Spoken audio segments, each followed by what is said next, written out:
Hi, everyone. Just before we started, we are recording. Feel free to be off camera.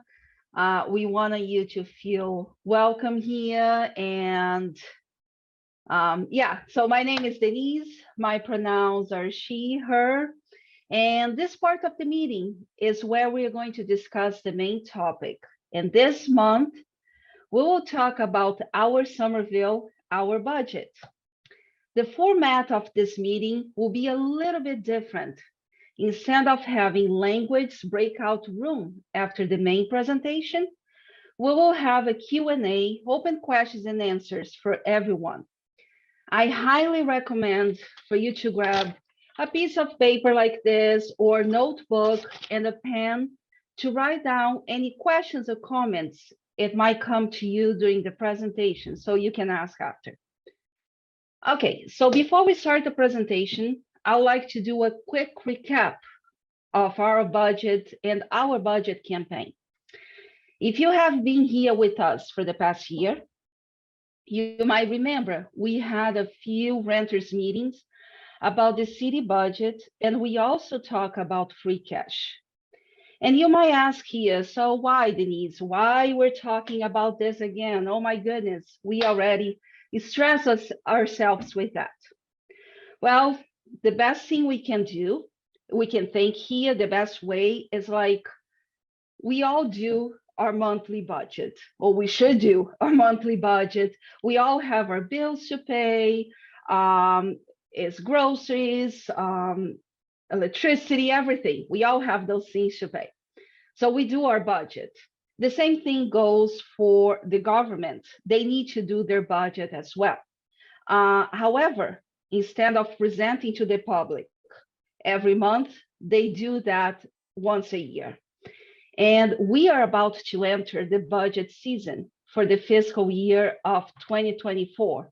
Reason why we are here again talking about the importance of the city budget, what it means to our community, and most importantly, how can we as community can get involved. Last June, we had a budget one-on-one presentation done by Mark, one of the members of our Somerville Renters Committee.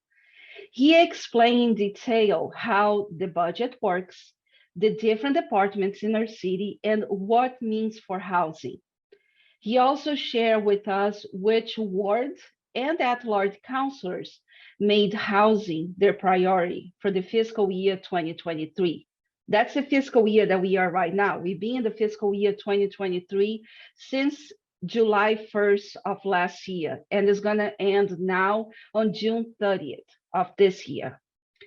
We also learned about free cash, and we had a huge campaign to try to mobilize our mayor, Tatiana Ballantyne, to invest part of their money in housing programs. While her office administration did not meet our demands, we did make an impact, including securing new financial victories for rental assistance and affordable housing creation. As we've been talking about the city budget for the past year, I would say we started campaigning with this administration for more housing programs since the 2021 election, when a few members of the Somerville Renters Committee, together with Cass, hosted 3 candidates forum. We talk about the need for more housing programs. We ask different questions to each one of the candidates. If you're curious to know more about this, you can go to Cass YouTube channel and see what each candidate, including our now elected officials and the one that are running for re-election this year, what they promised to us, what they would do, their plan, and what they promised on housing. We as a community are building power for a strong Somerville. We might feel defeated, discouraged, and sometimes angry. I feel angry sometimes by a governance. Yet we keep fighting. We keep moving forward. We are beautiful, we are colorful, we are vibrant, and overall, we are a resilient community. And we will continue making sure our voices are heard by our officials. Okay, I don't want to go any further anymore on that because we do have our main presentation. So without any further ado, I will pass to Amanda and then Mark to present and teach us a little bit more about the city budget. Don't forget to take notes and write down your questions. We'll have open forum for you guys, for all of us to ask questions after. Thank you.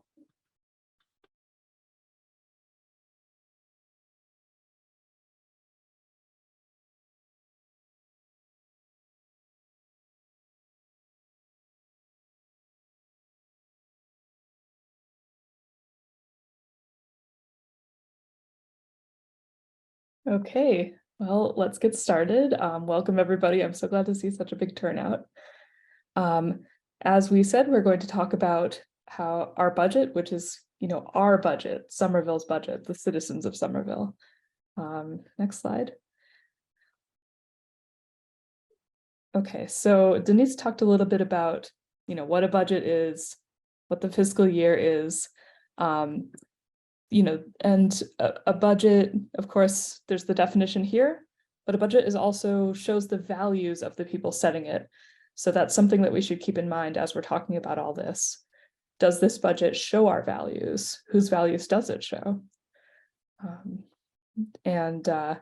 As we said, this will be for the fiscal year of 2024. If you're not aware of what a fiscal year is, they're a little bit different than the calendar year. For Somerville and the Massachusetts government, it'll actually start this summer, which is, of course, why we're talking about things now. Next slide.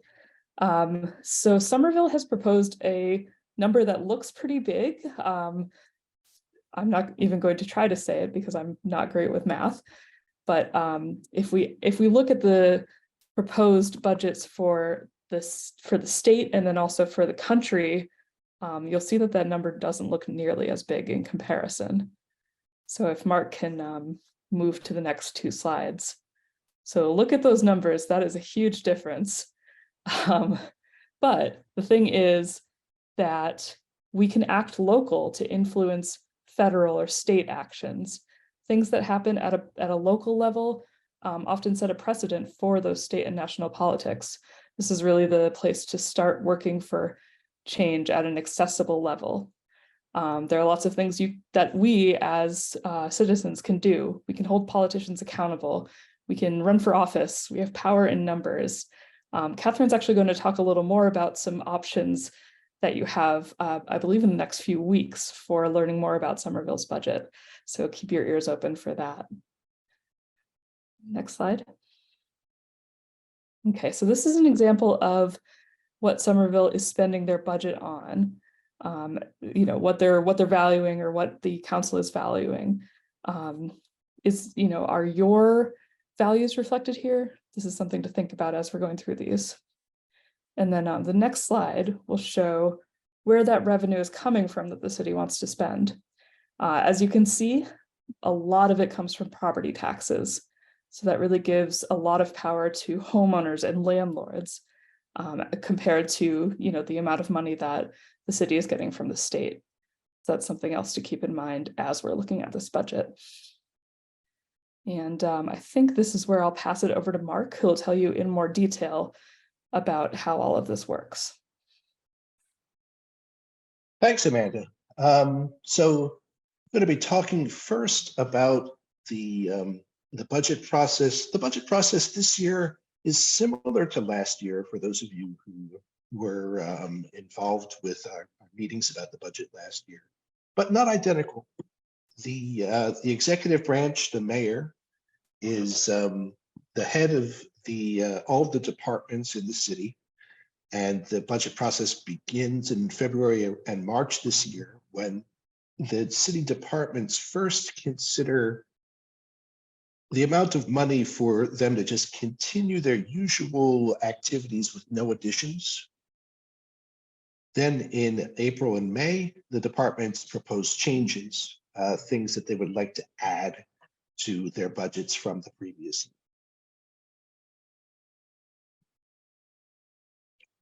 So let's take a look at what these city departments are And this is a organizational chart for the city of Somerville.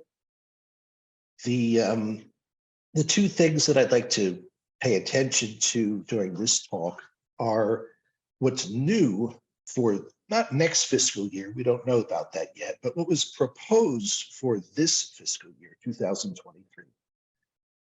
In 2022, there was no chief administrative officer, and there was no Office of Accountability, Transparency, and Access for Somerville. So in June of last year, 2023, the mayor proposed these two new additions to the budget to City Council. The parts of the departments that are of interest to us that have to do with working with renters are what I'm emphasizing in this slide: the Office of Housing Stability, the housing, and the parts where the city is involved with getting grants and development and external funds that they're able to devote to housing. We'll be talking a bit more in detail about these different departments and their funding when we get the new budget. Until we know what the mayor is going to propose, we can't really discuss about what parts of the new budget we like and we don't like, because we don't have that information yet. So that was the executive branch through April and May. What's happening just in 9 days is the mayor's going to release the budget for 2024. And then we'll have that information. We'll know what the differences are between this year and next year. We'll know the parts of the budget that we like and don't like. Now, so the mayor submits the budget to City Council, and we cities in Massachusetts don't really have a tremendously democratic system. There is this system for some of the smaller towns that are called a town hall system, where every resident can get together and talk as a complete community about what next year's budget's going to be, and vote as a complete community on particular budget items. Cities don't have the opportunity to do that, partly because cities are too large, and partly because the budgeting items get so incredibly complicated that that specialists are needed. But it makes the process undemocratic. It means that in part we represent city councilors to do our budget items, our budget work for us. But even the city councilors have limited power. So here are the members of the Somerville City Council. Somerville is divided up into 7 wards. Each ward is kind of like a neighborhood. Every neighborhood has its own councilor. And then there are 4 councilors who are elected to represent the entire city. So what we can do is we can ask, what were the city councilors' budget priorities?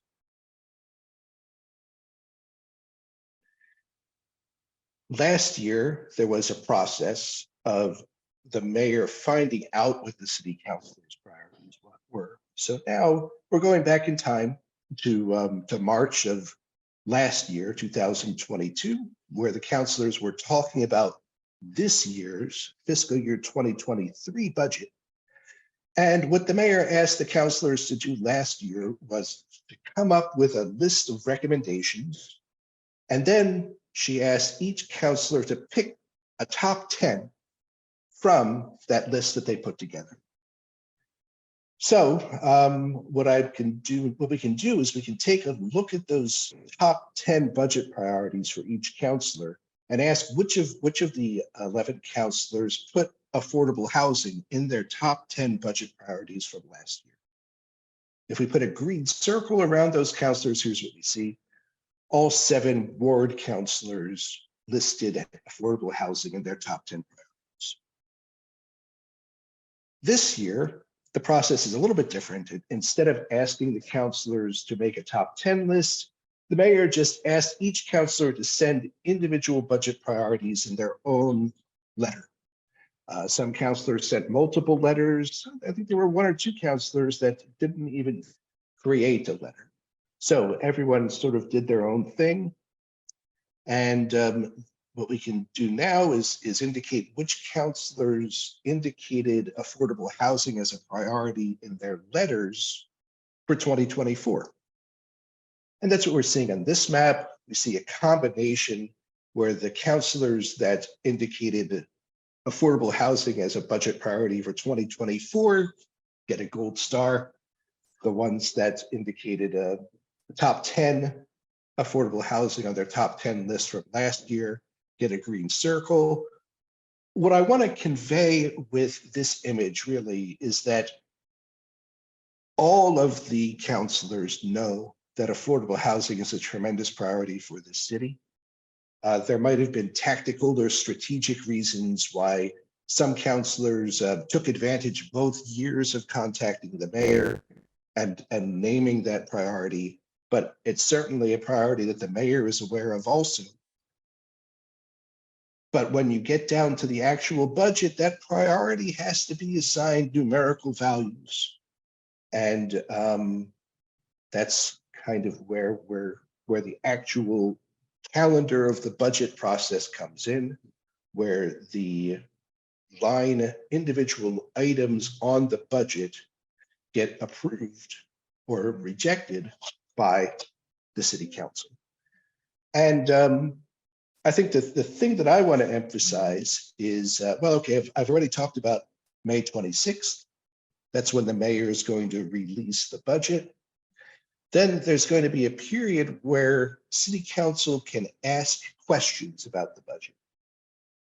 And we'll have the opportunity during those period of days between May 26th, starting on May 26th, to ask our council to submit questions to the mayor about the budget. On May 1st, I'm sorry, June 1st, the mayor is going to give a formal presentation to city council where she gets to explain her budget and why she asked for the money that she asked for the different departments and the overall goal of her budget. So that's June 1st.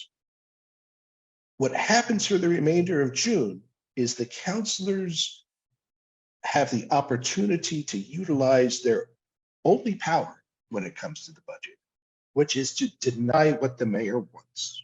Councilors do not have the power to add things to the budget. They have the power to request that the mayor adds things to the budget, but the mayor doesn't have to do that. The power that the councilors actually have is to remove things from the budget. So our opportunity as citizens, as activists, is to attend the public hearing on June 5th. It's going to be virtual. It's not going to be in person, where we get to have our say about the city budget. All of the other meetings, May 26th, the meetings throughout June, are not open to the public. City council has their work to get done. That doesn't mean we're completely closed off from the system, because we still have our individual counselors that we can contact at any time. But the public hearing for all of city council to listen to us is on June 5th. The next steps are through a big chunk of June. The individual city departments come in front of city council and justify why they're entitled to the money that they want to receive, in the amounts that they want to receive. Then this year it's June 21st. City council then has its chance to cut the budget, to cut departments by different dollar amounts, or even to cut a department altogether, to remove it from the mayor's to remove it from city government. That's called cut night. This year it's June 21st, and we can get kind of an idea of what happens on cut night by what happened last year. I'm having a bit of a, there we go. So like I said, last year there were two proposed departments that the mayor wanted to add: a chief administrative officer and a new department of accountability, transparency, and access. And on cut night, there were councilors who didn't want those new budget items to move forward. So they had a vote. We can see, first of all, that in terms of the total dollar amount, the proposed budget was 307 million, 700 and some thousand. What was actually given to the mayor after the cuts by city budget was a number almost the exact same, 307,560,000. So a relatively small amount, about $200,000, seems big to me, but in the context of the city budget, it's relatively small, was cut on cut night last year. Not every city does it that way with such a small, relatively small amount. Not every year is that way. Sometimes the city council will cut more, sometimes they'll cut less. But what we can see happened last year is city council took a vote to decide whether this new administrative office, whether this new chief administrative officer should be funded. So there were 4 councilors that wanted that new administrative officer to not get funding. 7 disagreed.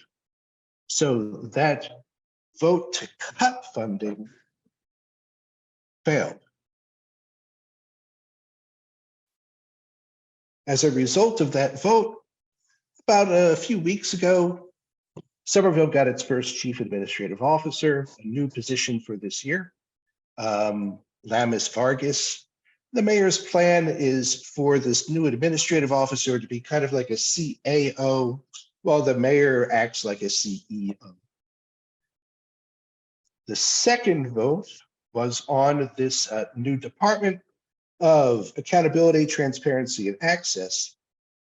For this vote, there were 9 councilors who said, yes, we want this to be cut. 2 said no.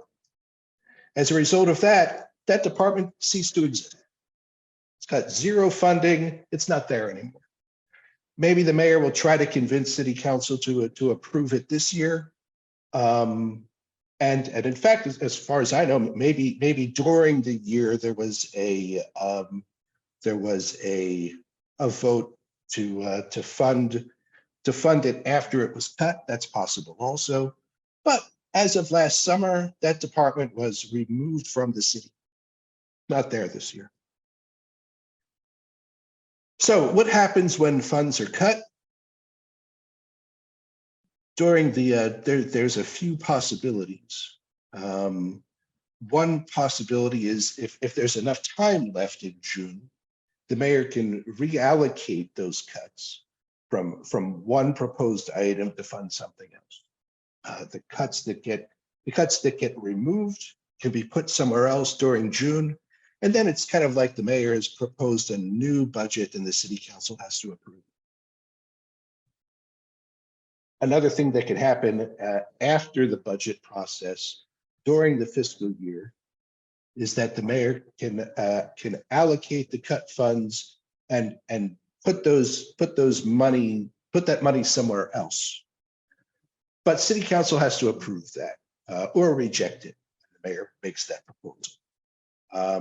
Or the city council can choose to not collect the cut funds and to just not collect the property taxes that would be used for that purpose. So the final thing that happens to approve the budget is on June 22nd. After cut night, the city council takes a final vote on the budget to approve it. And the reality of that situation is they can't really reject the budget. They can reject individual line items. They can reject individual things that the mayor wants, but they have to do it one item at a time. The final vote is kind of a formality. May the city council reject the entire budget? No, unless our city charter provides otherwise, and I don't believe Somerville's does. City council can vote to reject the budget as kind of a protest, but there's no power to put that into action. Okay, so I talked about last year the budget priorities in terms of actually I saw someone raised their hand. Does if someone would like to interrupt, I have no problem with that if someone has a question.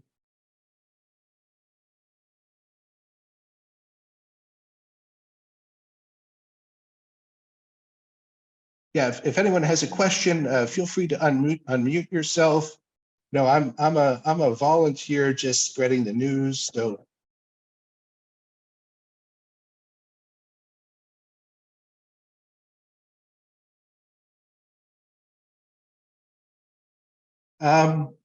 is there a translator available? Yeah, one sec, Mark.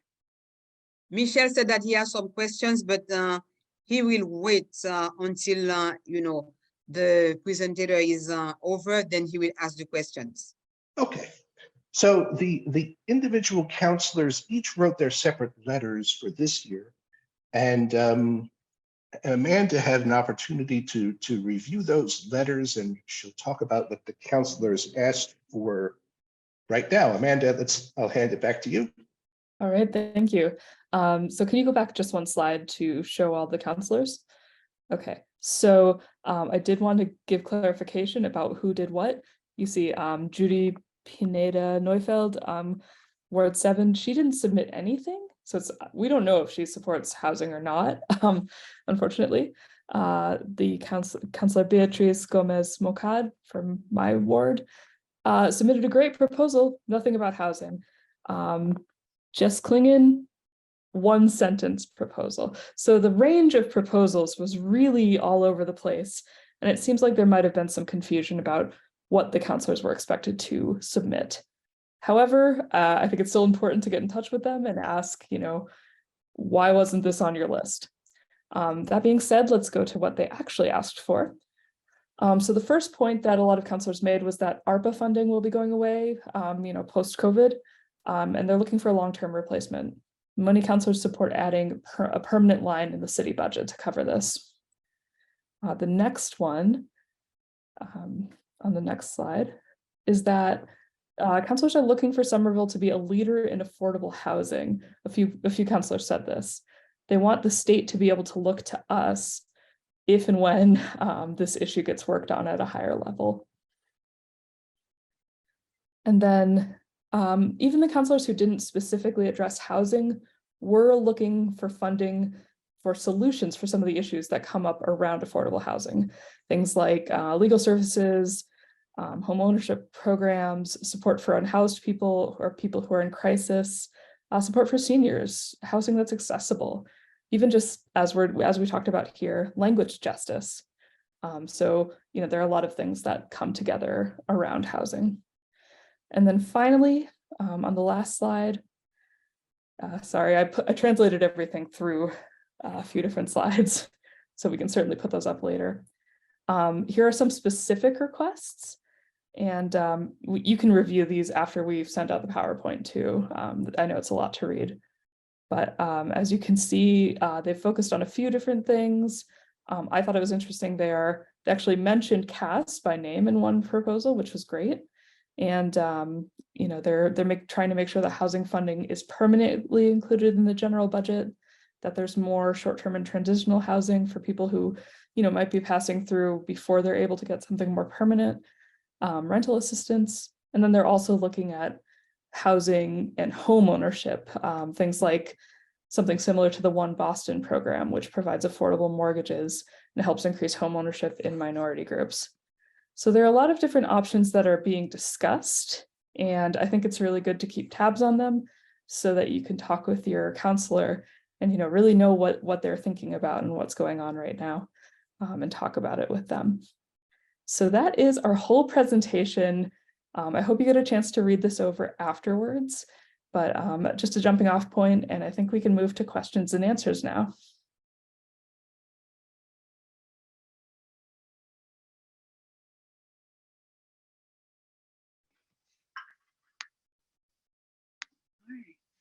I want to thank you, Mark and Amanda and Denise. Oh, we have a lot of hands already.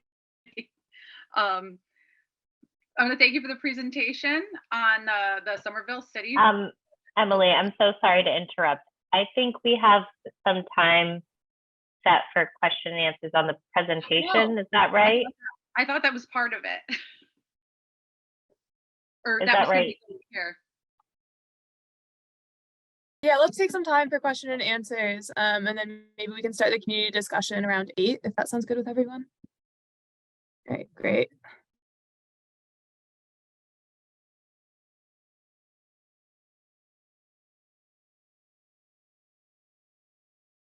Do we have somebody specifically leading the question and answer, or do we just want to have people kind of shout out their questions? I guess I can take care of that. Let's start with Apollo.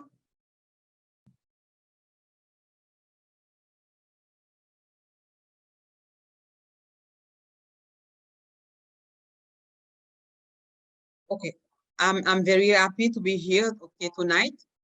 Can you hear me? Yes, Okay. we hear you, Marie. All right, perfect. Donc, yeah. So you talk about the budget, okay, for Somerville. So one Mark, okay, is talking about how, okay, they talk about the budget for Somerville. I would like you to give me more explanation, please.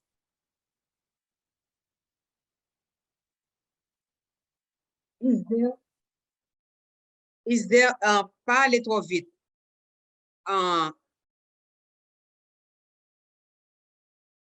Okay. So I would like to know if there is okay.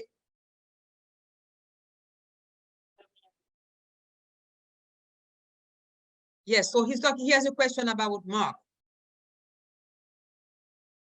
So I want to know, okay.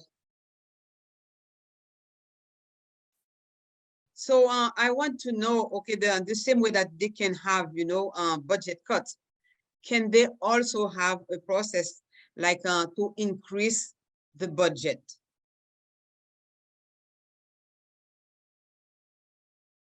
Well, there are.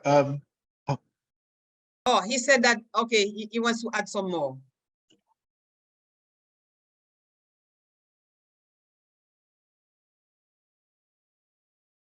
So,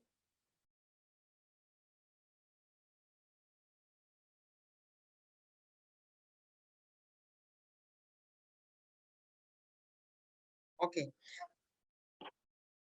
I want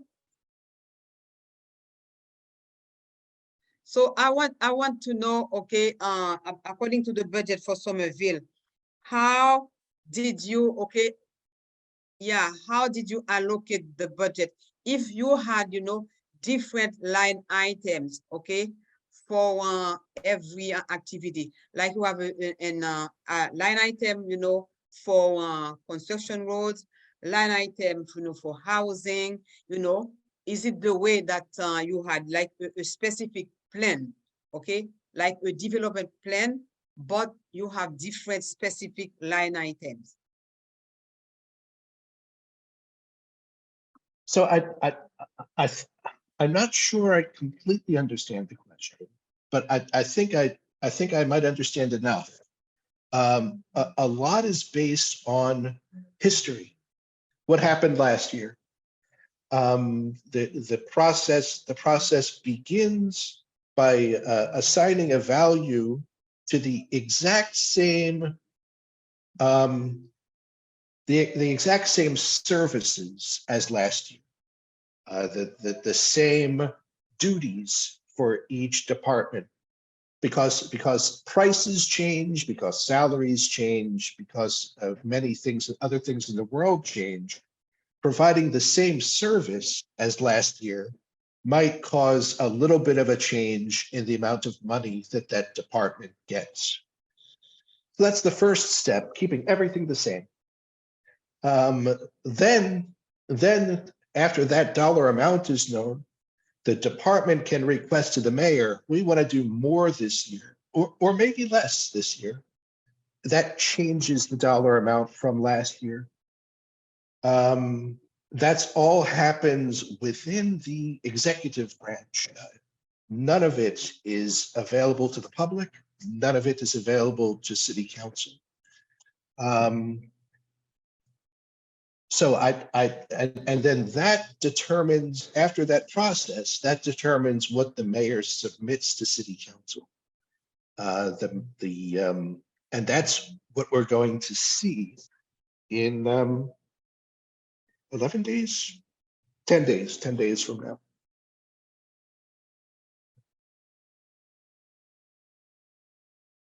I see we have another raised hand, Yoni Stiebel.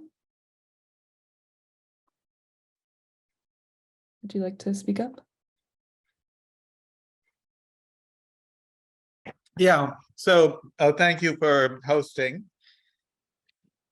I was wondering on, it seems that there's a decision that subsidized housing is going to be typically for renters, and that puts people who depend on it at risk of eviction over a long period of time. And I was wondering what people thought about perhaps looking at having the affordable housing be more of an ownership structure, or providing more legal protections for those particular non-market rate tenants to ensure that their housing is more stable for the most vulnerable people. Thank you. That's a great point. I don't have a lot of information on it, but some of what they were talking about with an affordable home ownership program, I think might be approaching that specific issue. Mark, is there anything else you want to add about that?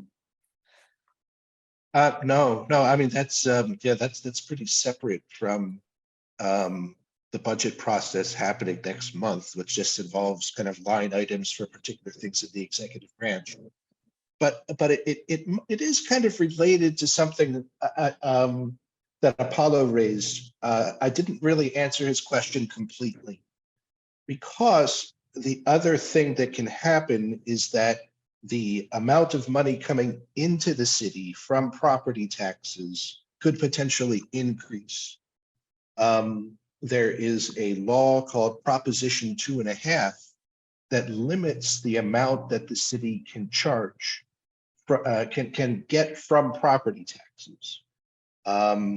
Many other cities have voted to increase their property taxes because they thought that their city wasn't getting enough money, either in general from property taxes or for a particular project. So Somerville, for example, voted to override Proposition 2.5 several years ago in order to build the new high school. In order to build that high school, the city needed to collect more property taxes than it was allowed to charge. So if there was something dramatic that the city wanted to do, or that we wanted the city to do, maybe purchase a huge new housing project, that's something that would need to be done. We'd have to collect more property taxes for the city to get more money to spend on this large project. And the citizens would need to vote on that Proposition 2.5 exclusion to increase property taxes by more than what the state law allows the city to do.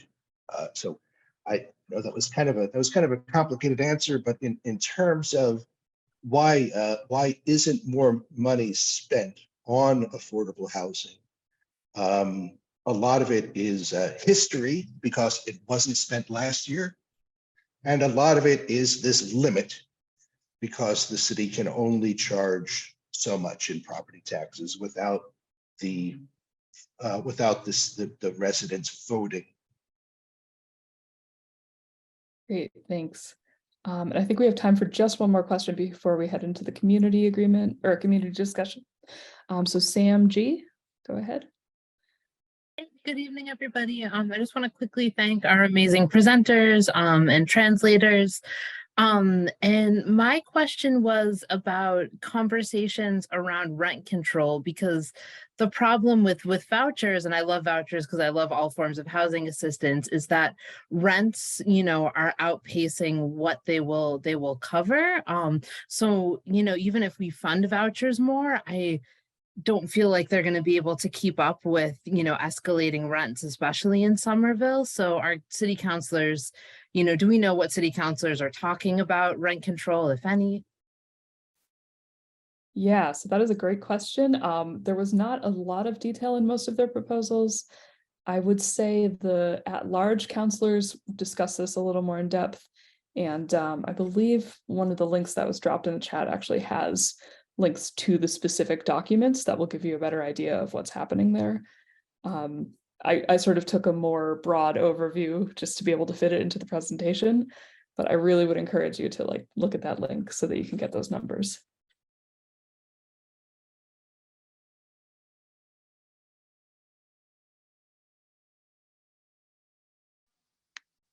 All right, are we ready? Okay. Yeah. Thank you, Amanda. Thank you, Mark, Denise, and everybody for your questions. They're great questions. And we're going to move on to the community sharing portion of the meeting. And just want a quick reminder of the community agreements. That's what's said here stays here, what's learned here leaves here, and to take space for yourself and make space for others. So after that great presentation, learned so much myself. I want to offer anybody to come off mute and think about any of these questions. Like, what would your dream city budget look like? Or if you had a city, what would you put in the budget? What do you and your neighbors want or need? What budget would reflect your values? So yeah, I offer anyone to come off mute. I feel like everybody's going to have great ideas.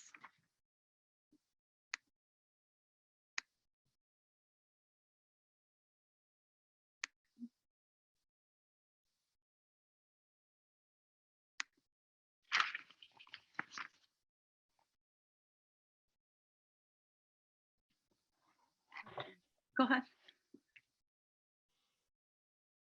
Good evening, everyone.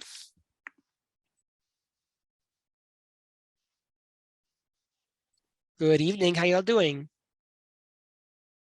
This was really interesting. Thank you so much for bringing this topic again. I think that this question, we've always heard about it, and we've seen, some different answers to it. And I'd like to see a little bit more apartments, more housing for us who have low income, low resources. We've seen that the number of families have gone up a lot, and we are really concerned because of this. We've always, tried to make do. And we've always said that really we need more affordable rent for people with low income. We are in a recession, and unfortunately, we can't continue paying such expensive rents. And this is really concerning. It's really stressful. We've always talked about this topic, and I would like for us to work on this and fight for this.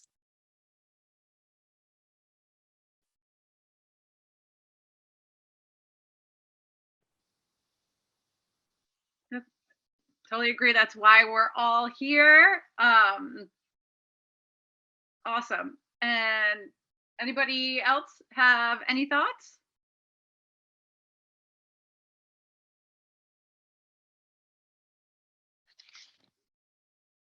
I would love to see the